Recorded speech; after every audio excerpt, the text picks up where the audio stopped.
Welcome, dear students.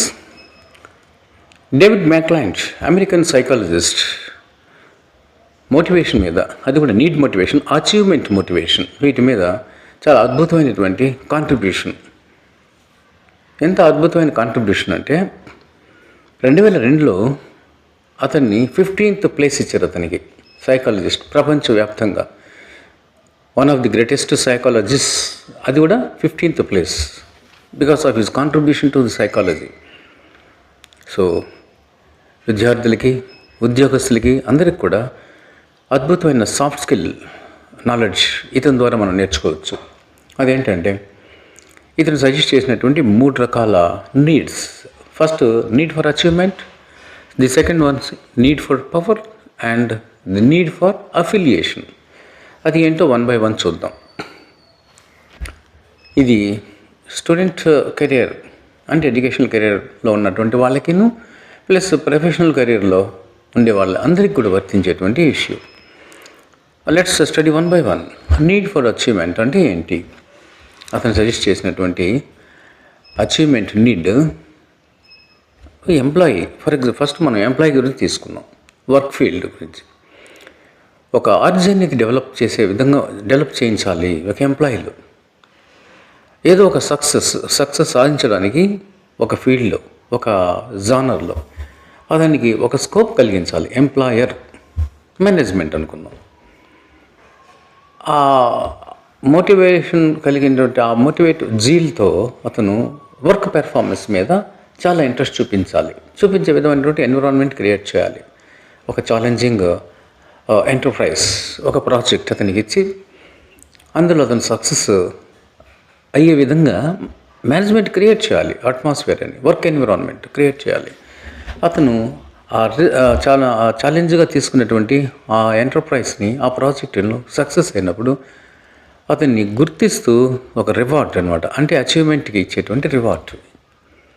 దాంట్లో ఆ reward వల్ల ఎక్కువ వర్క్ మోటివేషన్ అనేది పెరుగుతుంది. ఇంట్రెన్సిక్గా కూడా ఫైనాన్షియల్గా ఇచ్చేటువంటి రివార్డు కంటే కూడా అచీవ్మెంట్ రివార్డ్ అనేది చాలా అద్భుతంగా పనిచేస్తుంది, మోటివేషన్ ఎక్కువ కలిగిస్తుంది, ఇంకొంచెం ఫర్దర్గా డెవలప్ అయ్యే అవకాశం ఉంటుంది అని అంటాడు డేవిడ్ మ్యాక్లాండ్. దీన్ని నీడ్ ఫర్ అచీవ్మెంట్ అంటే some achievement or the other, ఏదో ఒక రకమైనటువంటి అచీవ్మెంట్ అనేది ఎంప్లాయీస్ ఉద్యోగస్తుల్లో కలిగించే విధంగా ఒక వర్క్ ఎన్విరాన్మెంట్ని క్రియేట్ చేయాలి. ఆ అచీవ్మెంట్ ద్వారా అతనిలో మోటివేషన్ బాగా పెరుగుతుంది. అంటే I have achieve something great, so నాకు ఒక అద్భుతమైన రికగ్నిషన్ ఉంది, నాలో సమ్ వర్త్ అనేది ఉంది, ఒక సెల్ఫ్ కాన్సెప్ట్ అనేది బాగా పెరుగుతుంది. ఆ విధంగా మోటివేషన్ కలిగించవచ్చు అని అంటాడు. రెండో నీడ్ ఏంటంటే నీడ్ ఫర్ పవర్. అంటే ప్రతి ఎంప్లాయీకి కూడా ఒక ఫీలింగ్ ఉంటుంది, ఏంటంటే ఒక పెత్తనం చేయడం, ఒక domination, urge to influence and control others. ఇతరుల్ని కంట్రోల్ చేయాలి, వాళ్ళని ప్రభావితం చేసే విధంగా అతని ఉద్యోగంలో అతనికి ఒక పవర్ అనేది, ఒక అసైన్మెంట్ అనేది ఇవ్వాలి. ఇచ్చినప్పుడు అది జనరల్గా ఆ థర్స్ట్ అనేది ఉంటుంది. మనం ఉద్యోగస్తుల్లో చూస్తుంటాం. ముఖ్యంగా కొన్ని departments, finance department, revenue department, Panchayati Raj, ఇలాంటి వాటిల్లో పెద్ద పెద్ద ఆఫీసర్స్కే కాదు, ఈవెన్ చిన్న ఉద్యోగస్తులకు కూడా, అంటే వాళ్ళ చేతిలో, వాళ్ళ డెస్క్లో ఉండేటువంటి పవర్ వాళ్ళకు ఉంటుంది. సో వాళ్ళ దగ్గరికి అందరూ వెళ్ళడం, పని సాధించుకోవడం, ఈయన వల్లనే మాకు ఈ పని అయింది, ఇతను అనుకుంటే పని చేయగలడు అనేటువంటి ఆ స్పిరిట్ అన్నమాట కలిగించాలి. Urge to influence and control over others. ఇతరుల్ని కంట్రోల్ చేసేటువంటి ఆ పవర్ ఇచ్చినప్పుడు వాళ్ళలో మోటివేషన్ అనేది ఇంకొంచెం బాగా పెరుగుతుంది అని అంటాడు ఇతను. ఎందువల్ల అంటే దానివల్ల రెప్యుటేషన్ పెరుగుతుంది ఎవరికి, ఆ ఎంప్లాయీకి, అండ్ ఒక సెల్ఫ్ కాన్సెప్ట్ పెరుగుతుంది, సెల్ఫ్ ఇమేజ్ పెరుగుతుంది, సెల్ఫ్ ఎస్టీమ్ అనాలి, కరెక్ట్. ఇది నీడ్ ఫర్ అచీవ్మెంట్లో సెల్ఫ్ కాన్సెప్ట్ అనేది బాగా డెవలప్ అవుతుంది. అండ్ నీడ్ ఫర్ పవర్లో సెల్ఫ్ ఇమేజ్, సెల్ఫ్ ఎస్టీమ్, ఈ రెండు కూడా బాగా డెవలప్ అవుతాయి. అంటే అప్పుడు రెప్యుటేషన్ అనేది, ఆయనకి ఒక కీర్తి ప్రతిష్టలు అనేది వస్తుంటుంది. ఇది మేనేజ్మెంట్లో దీన్ని పార్టిసిపేటివ్ కల్చర్ అంటారు. అంటే ఒక పార్టిసిపేటివ్ కల్చర్ ఇన్ మేనేజ్మెంట్. అంటే మేనేజరియల్ అడ్మినిస్ట్రేషన్లో ఎంప్లాయీస్కి, ప్రతి ఒక్కరికి చిన్న చిన్న అధికారము అలాట్మెంట్ ఇచ్చి దాంట్లో ఉన్న దానికి సంబంధించిన పవరు కంప్లీట్ హోల్డ్ అంతా ఆ వ్యక్తికి అలాట్ చేయడం. అంటే పవర్ అంతా సెంట్రలైజ్ కాకుండా డీసెంట్రలైజ్ చేయడం, వికేంద్రీకరణ అంటారు. ఒక్కొక్క పవర్ని ఒక్కొక్కరికి అలాట్ చేయడం. That is called participative culture in management. అలాంటి వాతావరణాన్ని క్రియేట్ చేసినప్పుడు ఒక చిన్న అధికారం అనేది కూడా ఒక అసైన్మెంట్, ఆ టోటల్ హోల్డ్ దాని మీద ఉంది అన్నప్పుడు ఆ వ్యక్తిలో మోటివేషన్ బాగా పెరుగుతుంది. ఆ పవర్ అనేది it will facilitate the achievement. టోటల్గా ఎంప్లాయీలో ఏమవుతుందంటే ఒక లాయల్టీ కూడా పెరుగుతుంది పర్యవసానంగా. ఎవరి పట్ల?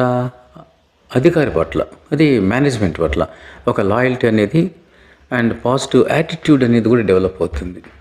సో టోటల్గా పాజిటివ్ ఎఫెక్ట్ అచీవ్మెంట్కి. సో నీడ్ ఫర్ పవర్ అనేది మనిషి ఎంప్లాయీస్లో ఒక స్పిరిట్ ఆఫ్ ఛాలెంజ్, ఒక అచీవ్మెంట్కి దారితీసేటువంటి మోటివేషన్ అనేది డెవలప్ అవుతుంది అని అంటాడు McClain. Next third, need for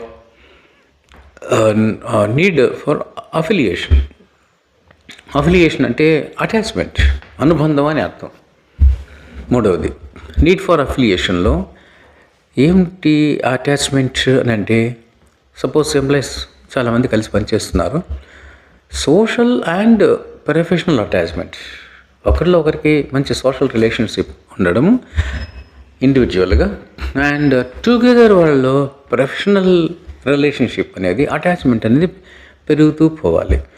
ఎంప్లాయీస్లో వాళ్ళకి అండ్ ఎంప్లాయీస్కి, between employees and the management ఒక గొప్ప అఫిలియేషన్ అనేది, అనుబంధం అనేది పెరగాలి, అటాచ్మెంట్ అనేది పెరగాలి, ఫెయిత్ అండ్ లాయల్టీ పెరగాలి, మ్యూచువల్ అండర్స్టాండింగ్ అనేది పెరగాలి ఎంప్లాయీస్లో. అందుకే ఒక ఆర్గనైజేషన్లో పనిచేసే వాళ్ళకి మేనేజ్మెంట్ ఏం చేస్తుందంటే వాళ్ళకి క్లబ్, సోషల్ క్లబ్, ఎంటర్టైన్మెంట్ ఇవన్నీ క్రియేట్ చేస్తుంది. ఫెసిలిటీస్తో పాటుగా అన్నీ క్రియేట్ చేసి వాళ్ళల్లో వాళ్ళు ఒక ఫ్యామిలీ లాగా ఉండేటట్టుగా చేస్తారు. అదే క్వార్టర్స్ ఇవ్వడం, అందరూ ఒక చోటే ఉండడం, వాళ్ళందరూ క్లబ్లో మీట్ అవ్వడం, అందరూ ఒక ఎంటర్టైన్మెంట్ ప్రోగ్రాంలో మీట్ అవ్వడం, అండ్ డిఫరెంట్ ఫెసిలిటీస్, వాళ్ళకి అమ్యూనిటీస్ క్రియేట్ చేయడము, డిపార్ట్మెంటల్ స్టోర్ లాంటివి. సో ఆటోమేటిక్గా ఏమవుతుందంటే వాళ్ళకి అటాచ్మెంట్ ఉంది, and these staff members and the management will have a good affiliation.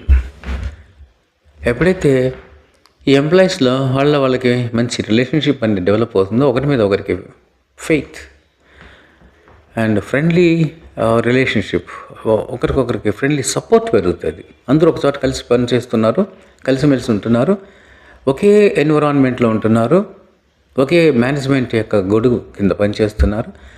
అందువల్ల ఏమవుతుందంటే ఒక ఫ్రెండ్లీ సపోర్ట్ డెవలప్ అవుతుంది. ఇది దేనికి దారితీస్తుందంటే team spirit.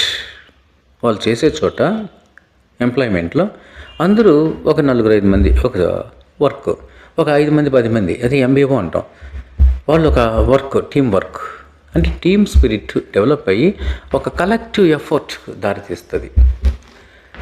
Management by objective అని ఒక మాట విని ఉంటాం మనం. మేనేజ్మెంట్కి ఒక కామన్ గోల్, ఆబ్జెక్ట్ అనేది ఉంటుంది. దాన్ని సాధించడానికి ఒక 50 మంది ఎంప్లాయీస్ ఉంటారు, ఒక 10 మందికి ఒక అలాట్మెంట్, ఇద్దరికి ఒక అలాట్మెంట్, ఇద్దరికి ఒక అలాట్మెంట్ ప్రాజెక్ట్, ఒక్కొక్కరికి ఒక అసైన్మెంట్ ఇస్తారు. వీళ్ళందరి యొక్క గోల్ ఏంటి? Common goal productivity and profitability అనుకుందాం. సో డెవలప్మెంట్, ఆ ఆర్గనైజేషన్ డెవలప్ అవడానికి దారితీసేటువంటి ఒక గోల్స్, ఆ గోల్స్కి కాంట్రిబ్యూట్ చేస్తారు వీళ్ళంతా కూడా. దాన్ని మేనేజ్మెంట్ బై ఆబ్జెక్టివ్ అంటాం. ఓకే, 2 లైన్లో చెప్తున్నాను. ఇంతకుముందు వీడియోలో మేనేజ్మెంట్ బై ఆబ్జెక్టివ్ చెప్పుకున్నాను, ఒకసారి చూడండి. So team spirit and collective effort, ఈ రెండు కలిసి ప్రొడక్టివిటీ అంటే అల్టిమేట్ గోల్ అదే కదా, వర్క్ పెర్ఫార్మెన్స్ పెరుగుతుంది. ఎప్పుడైతే వర్క్ పెర్ఫార్మెన్స్, ఎఫిషియన్సీ పెరిగిందో ఎంప్లాయీస్లో, దీనివల్ల ఈ నీడ్ అఫిలియేషన్ వల్ల ప్రొడక్టివిటీ అండ్ అంటే ప్రతి ఆర్గనైజేషన్, కంపెనీ, ఫ్యాక్టరీ యొక్క ఉద్దేశం ఏంటి? మంచి ఉత్పాదన, ప్రొడక్టివిటీ అంటారు దాన్ని. ఆ ప్రొడక్టివిటీ పెరుగుతుంది. ప్రొడక్టివిటీ పెరిగినప్పుడు ప్రాఫిటబిలిటీ, లాభాలు వస్తాయి. సో టోటల్గా వాళ్ళు అనుకున్నటువంటి టార్గెట్ నెరవేరినట్టు.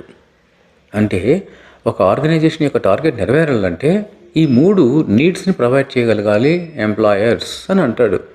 ఏంటిది? First need for achievement, and second one power, need for power, ఏదో ఒక పవర్ వాళ్ళకి ఇవ్వాలి. And affiliation, need for affiliation, ఈ 3 క్రియేట్ చేయగలగాలి అంటాడు. ఇది వర్క్ ఫీల్డ్లోనే కాదు, ఎంప్లాయీస్కి సంబంధించిందే కాదు, ఈవెన్ స్టూడెంట్స్ కూడా అంతే. అచీవ్మెంట్, ఒక స్టూడెంట్ సాధించినప్పుడు అతనికి ఒక రివార్డు, ఒక అప్రిషియేషన్ సర్టిఫికెట్ 10 మందిలో అప్రిషియేట్ చేస్తూ ఇచ్చినప్పుడు ఆ అచీవ్మెంట్కి అతను ఎంతో హ్యాపీగా, సంతోషంగా ఫీల్ అయిపోయి తనలో ఇన్నర్ మోటివేషన్ ఇంకొంచెం పెరుగుతుంది. ఈ ఎక్స్టర్నల్గా వీళ్ళు కలిగించినటువంటి ఈ మోటివేషన్తో ఇన్నర్ మోటివేషన్ అనేది ఇంకా బాగా పెరుగుతుంది. సో నీడ్ ఫర్ అచీవ్మెంట్కి దారితీస్తుంది. 2 పవర్ అన్నాడు. ఒక ప్రాజెక్ట్ వర్కే ఉంటుంది. ఆ ప్రాజెక్ట్ వర్క్ లేదా ఒక టీము, ఆ ప్రాజెక్ట్ వర్క్ ఇచ్చి ఒక 5 మందికి ఒక లీడరు, టీమ్ లీడర్, ఇంకొక 5 మందికి 10 మందికి ఒకడు ప్రాజెక్ట్ క్రియేట్ చేసి అది అచీవ్ చేసినాక అసైన్మెంట్ చాలా సక్సెస్ఫుల్గా అయినప్పుడు ఇలాగా వాళ్ళకి ఇచ్చేటువంటి అతను కంట్రోలింగ్ టీమ్ లీడర్ అని ఎందుకంటాం? అలాగే స్కూల్లో కూడా ఒక క్లాస్ లీడర్ను, కాలేజ్ లీడర్ అని ఎందుకు చెప్తారంటే ఆ లీడర్షిప్ క్వాలిటీ అనేది, ఆ పవర్ అనేది ఇంకొంచెం వాళ్ళలో ఈ మోటివేషన్ ఎన్హాన్స్ చేస్తుంది. అలాగే నీడ్ ఫర్ అఫిలియేషన్ కూడా పిల్లలకి వాళ్ళకి అటాచ్మెంట్ ఉన్నప్పుడు, స్టూడెంట్స్కి టీచర్కి అనుబంధం అనేది ఏర్పడినప్పుడు, స్టూడెంట్స్కి మేనేజ్మెంట్కి అనుబంధం ఏర్పడినప్పుడు వాళ్ళు మోటివేషనల్ స్పిరిట్ పెరుగుతుంది, కలెక్టివ్ ఎఫర్ట్, టీమ్ స్పిరిట్ పెరుగుతుంది. టోటల్గా వర్క్ పెర్ఫార్మెన్స్ ఎడ్యుకేషన్లో సక్సెస్ అవుతుంటారు. సో దీన్ని మనం అటు ఎంప్లాయీస్కి వర్క్ ఫీల్డ్లో అప్లై చేయొచ్చు, ఇటు స్టూడెంట్ కెరీర్లో చదువుకునే స్టూడెంట్స్ కూడా అప్లై చేయొచ్చు. This is about need motivation, achievement motivation. McClelland చెప్పినటువంటిది it is very sterling concept. Thank you very much.